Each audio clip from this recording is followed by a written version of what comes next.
Welcome. I'm Diana Waring, and today in the Simple Steps, we're going to talk about listening and learning from our children. All right, I'd like to start with the idea of a good doctor. Now, a good doctor is a great model for being a wise parent and a great homeschooler. So what a good doctor does, when you walk into their office and they ask you, and they do ask you, how are you feeling? Or what can I do for you today? And you tell them I'm sick, how do they respond? They ask questions, right? And they listen very carefully, and they might ask a few more questions, and then they give a diagnosis of what they think is going on with you, or they might say, well, let's try this, or let's do some more tests, or, they have those different things that they can do.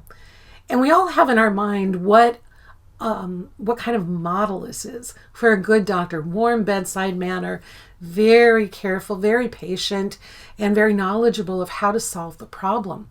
Well, I want for a little bit this morning for us to consider what it looks like if we take that model and we pop it into being a wise parent.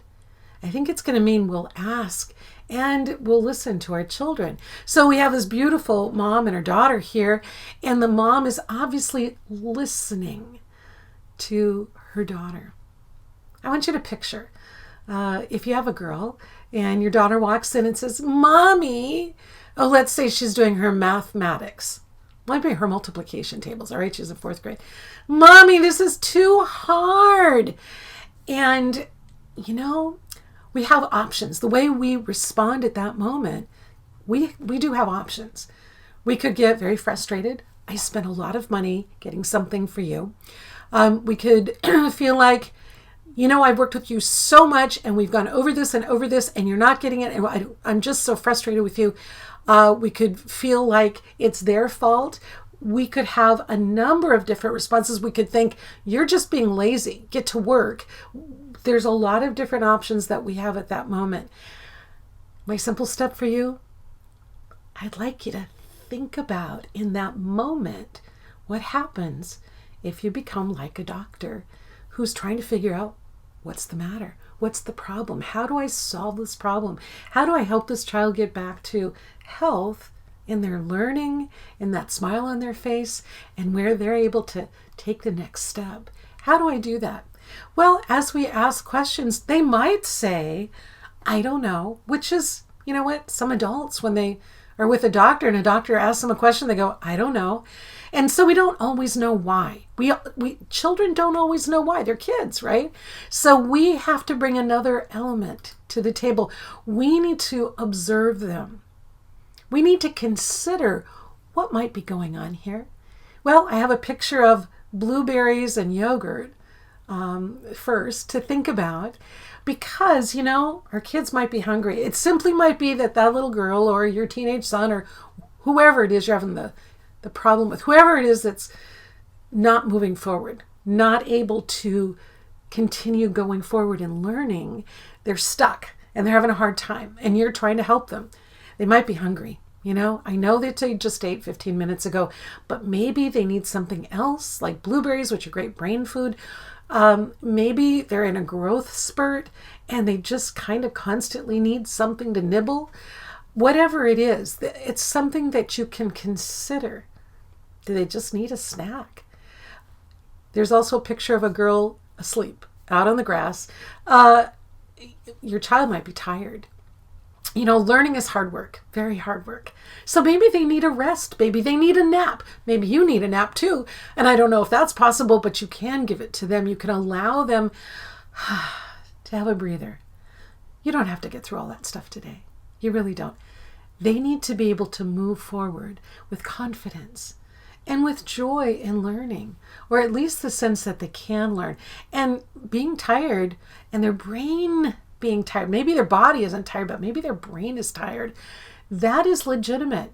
Let them have a rest. Or they might just need you to be with them as they do the work.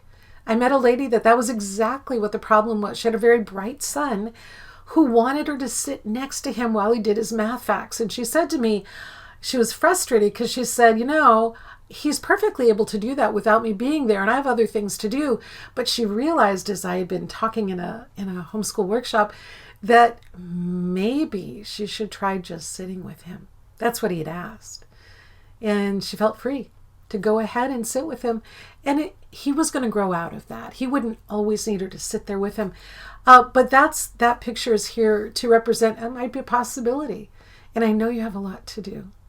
But you are also committed to seeing your children be able to move forward. So if that's what they need, you might need to juggle some things around so you can sit with them while they're doing that hard thing. Maybe, on the other hand, they need to run. Maybe they just haven't been outside enough today. Maybe they need a sense of play for a while. It's just been too hard. Maybe that's what's hard, is it's all work and no play. And I know that you know that children need to have an opportunity to run and to play and to be outside and to be creative, as well as memorize multiplication tables or whatever they're trying to do.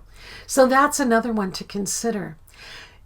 These are just some ideas. There could be lots more ideas unique to your situation.